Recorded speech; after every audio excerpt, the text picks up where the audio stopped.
Take a seat. Coffee? Or do you prefer tea? No, coffee's fine, thanks. Wine, no sugar. Okay. You, ever been counselled before, Francis? No, never. Well, it's totally confidential if you've got any lingering worries about that. Nobody's going to know about it unless you tell them.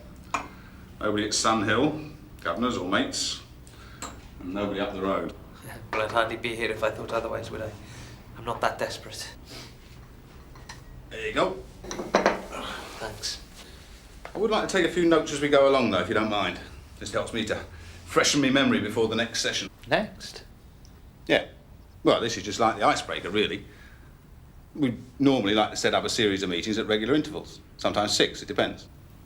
That won't be necessary. As far as I'm concerned, this is just a one-off. Sorry, mate. No magic wands.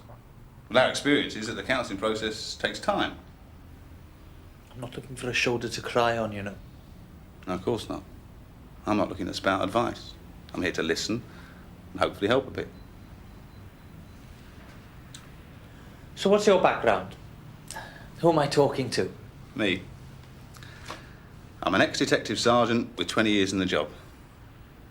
So I know it can't have been easy for you to phone. Asking for counselling. Wrong image. We're all tough guys in the Met, aren't we? But that attitude's changing. Look, I've got no hang-ups about being a macho man, all right? I just don't like talking about myself. But you're here. Yes. Let's talk. If I gave you a piece of paper, Francis, and asked you to write on it the one word that summed up why you're not a happy man, what would that word be? Marriage. You and your wife aren't happy? No. How long have you been married? 2 years, just over. What's her name? Mary? Is there a third party involved? Yes. The job. I've come to the conclusion that marriage and being a copper don't mix. A lot of coppers wouldn't agree with you. Hardly say otherwise, can you? It's your job to keep the lid on police divorce. You need a strong lid. Yeah, okay. The stress of the job breaks a lot of marriages. But the lucky ones find a stable home life helps a lot, you know. And somebody to share the bad experiences with. It's not like that in our house.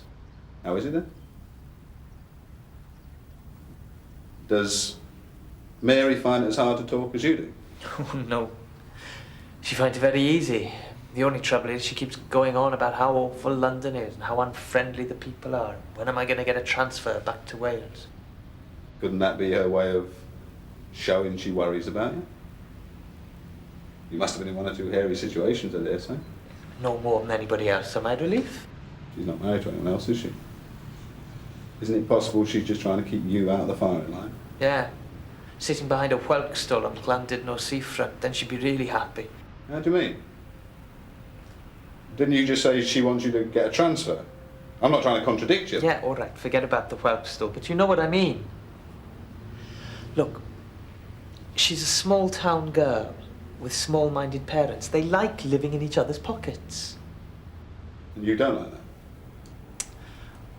I don't want to creep back to my hometown and my in-laws and be expected to spend the rest of my life slagging off the big city, no. I don't know, really. So long ago. I suppose I came up here to escape, basically. From boredom, lack of money, lack of freedom. How long were you here on your own before you got married? About 3 years. Were you happy? Bachelor life in London suits a lot of young coppers. Did it suit you, do you think? Not really, no. Well, getting all tanked up and talking about sex in a loud voice, not really my scene. And since you got married, even less one of the lads, perhaps? Yeah, being the only married man on the relief, yes. So what you're basically trying to say is you've never really fitted in up here. So is it possible the problem is not so much that Mary wants to go back to Wales, that deep down inside you want to go back and you can't bring yourself to admit it? So you've had to offload the blame onto the wife? Well, it'd be the final proof that Taffy Edwards hides from trouble, wouldn't it? Any truth in that? No. Well then, Don't you think it'll show a lot more guts to move out and stay put, even if you do get a lot of stick from your mates? I think if it was me, I'd talk it through with my wife, take a deep breath, and go for it. But maybe we should meet again. No. Thanks very much. I'm sorry to have taken up so much of your time.